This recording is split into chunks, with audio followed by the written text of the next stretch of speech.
start our class with chapter 6, heat transfer.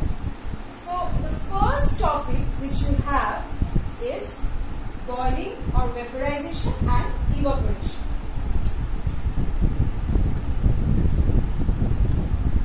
You have done the basic in class 7 already. What is boiling or vaporization?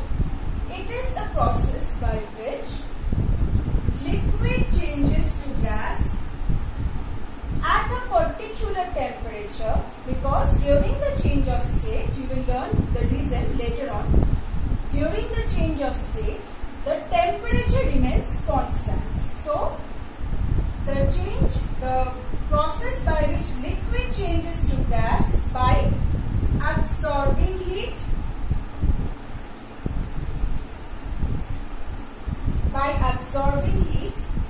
at a particular temperature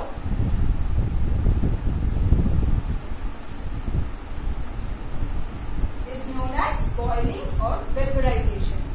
So, for example, the boiling point of water is 100 degrees Celsius.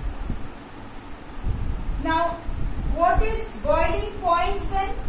This particular temperature at which the liquid boils, that is the liquid converts to gas by absorbing heat, is known as boiling point.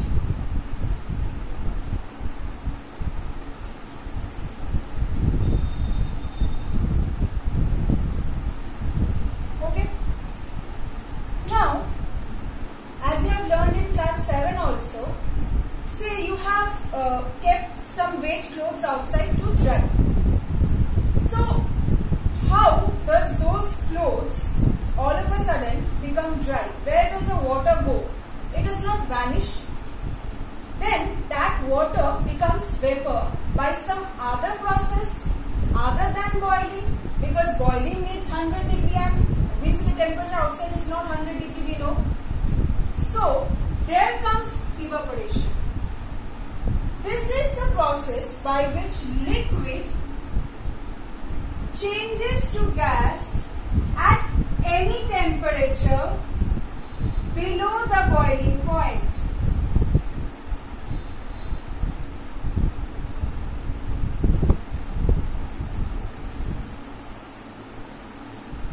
Okay. So, now this was the basic concept of evaporation. Now, boiling, it occurs throughout that means when water boils, the entire water is boiling. It's not that the upper surface of the water is boiling, the lower surface is not boiling.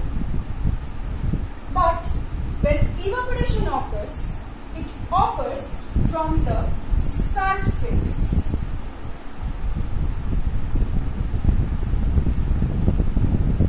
Why?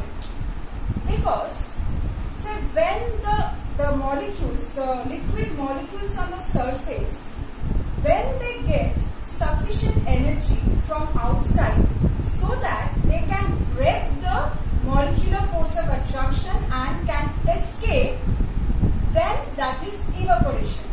So obviously for a liquid, the surface molecules can easily can exhibit this evaporation phenomena rather than the molecules which are not at the surface, because they need some extra energy to overcome the barrier of so many molecules which are there. So evaporation is the surface phenomena. It occurs from the surface. But boiling occurs for the entire mass of liquid. Now, it's a surface phenomena, okay. Now, when the molecules from the surface, they gain sufficient energy, they evaporate. Now, when they evaporate along with the heat energy with them. The molecules, they contain some heat energy already. Now, they evaporate with the heat energy along with them. That is why evaporation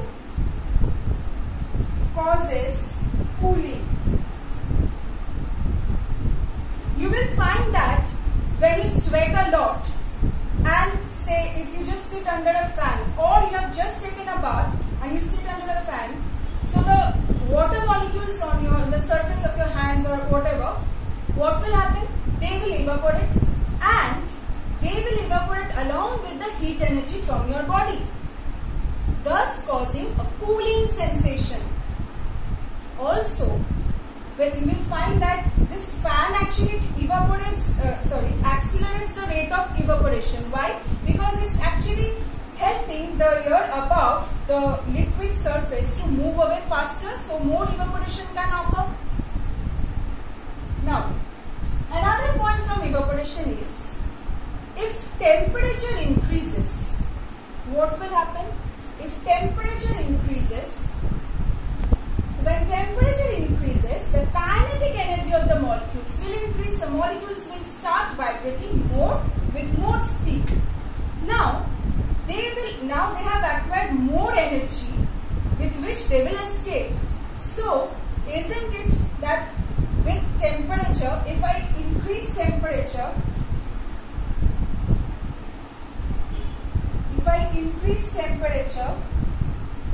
then the rate of evaporation will increase.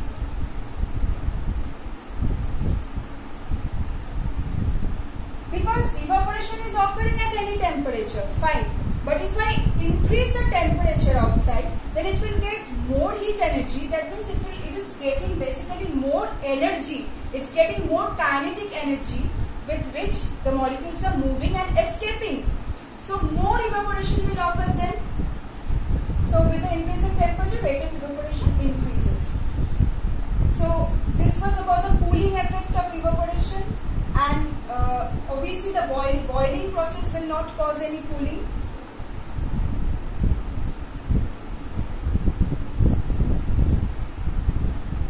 So this was about boiling and evaporation. Okay. Now let's move on to the next topic. Okay, before moving on to the next topic, I just missed 2 points from effects of evaporation. Rather one, you will find that water is kept in earthen pots in summers to keep the water cooler. Why? Because the earthen pot, the surface you will find it consists of many tiny pores. The water constantly, slight water always oozes out from those pores. As a result, that water will evaporate, taking the heat energy along with it. So it will cause a cooling sensation of the water kept inside the earthen pots. Also, you will find in summer, if you just throw some water, if you sleep on wet floor, if you kick the, if you sprinkle water on the windows and doors from outside, it will cause a cooling sensation inside. Because the same reason, water evaporates, taking the heat energy, some amount of heat energy with it. So it will cause evaporation is causing cooling sensation. So these are the practical applications of evaporation. So now let's move on to thermal expansion. Now, what is thermal expansion? It is the expansion produced in a matter due to absorption of heat energy.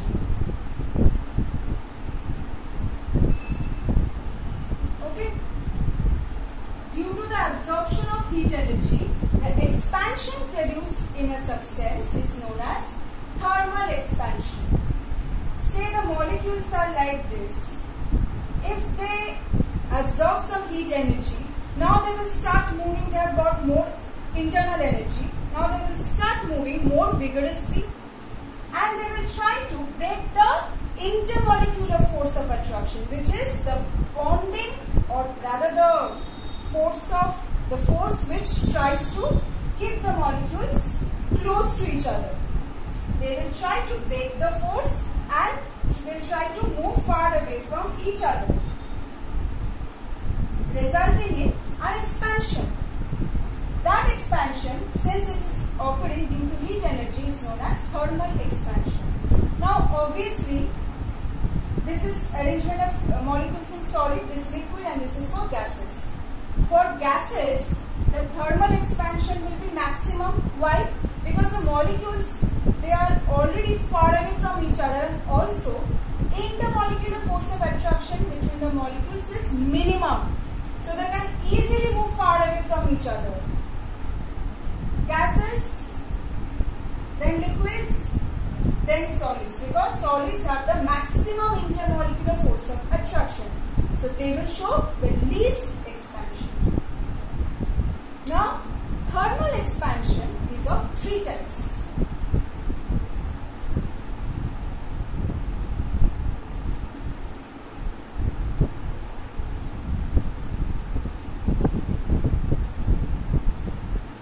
Linear expansion. Linear expansion means the thermal expansion which is occurring along the length of a body. Say you have a aluminium rod. It is expanding along its length. So it's a linear expansion. So, okay. Next we have superficial expansion. This is the expansion produced in the area of a body. Then we have cubical.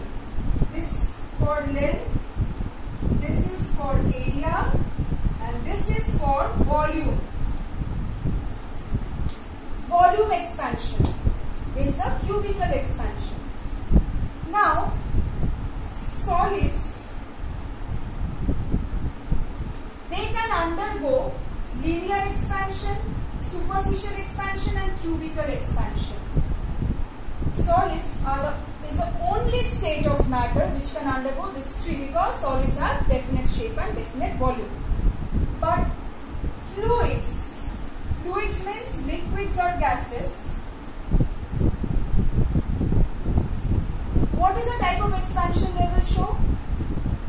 Cubical expansion. Because obviously you cannot measure the area of the liquids or gases, right? So they will show cubical expansion. So example of the expansion in liquids, practical application, you will find that the medicine bottles containing liquid medicines, there is some small space left there. Why? Because if there is increasing temperature outside, then the liquid will try to expand, and if there is no space left, obviously it will actually burst out from the nozzle. So there is some space left for the allow the expansion of the liquids. Now different liquids expand differently. You have an activity in your book. Just go through that activity and see that water, ether, benzene, alcohol, the activities, this activity is given with these 4 type of liquids. So it is found that when same amount of heat energy was supplied to all of them, ether showed maximum expansion, thermal expansion. So that means different liquids will expand differently. And for gases, you just have an activity, nothing else. You won't get the activity in your exam. So basically just learn the application of the thermal expansion of liquid. 2 applications you have. For gases, you don't have anything much. And remember this, that solids is the only state of matter which shows expansion of 3 of this. And you have a key point in the page where you have thermal expansion of gases. It's under the heading anomalous expansion of water. In this class, you can skip that part. We'll do it in class 9. Okay. Okay. Now you have learned about the linear expansion. What is it? The expansion produced due to the absorption of heat energy along the length. Which state of matter shows linear expansion? Only the solids. There are 3 factors on which this linear expansion depends. First one is the nature of solid. Suppose you have an iron rod and you have a brass rod. So this is iron and this is brass. Same way,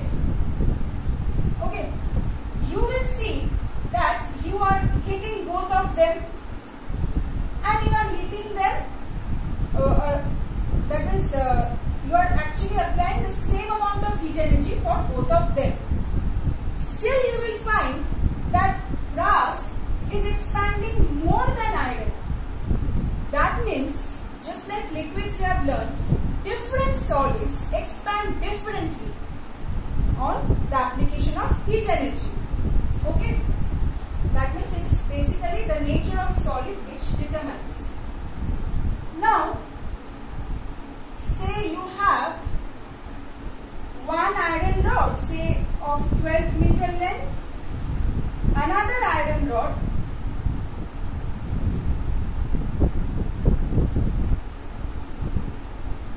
say 6 meter, and you are heating them equally. You will find that this will show more expansion. More is the original length of the solid, more is the thermal expansion. Now, you have 12 meter iron rod and you are heating this iron rod, say from 12 degrees Celsius to 15 degrees Celsius, and you have another 12 meter iron rod, say 16 degrees Celsius, both of the same length, both of iron. Still you will find this one will show more expansion. Why? See, the rising temperature is more in this case. It's 4 degree rise, here you have 3 degree rise. So basically you are heating, that means you are heating this iron rod for more temperature rise. 4 degrees Celsius rise, and in this case 3 degree.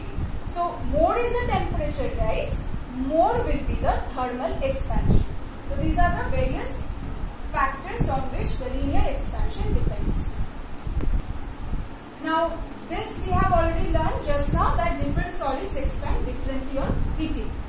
So, and we have already learned that brass expands more than iron.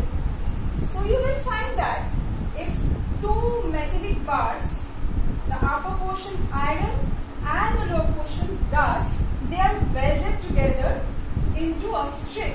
This is known as bimetallic strip. It consists of two metals, that's why. And it, basically iron and brass welded together to form a single strip. You will find after heating, it will take this shape.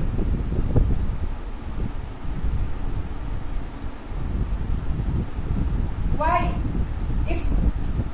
This is because brass expands more than iron. That is why this takes this shape. This application you will find in, will do that automatic fire alarm.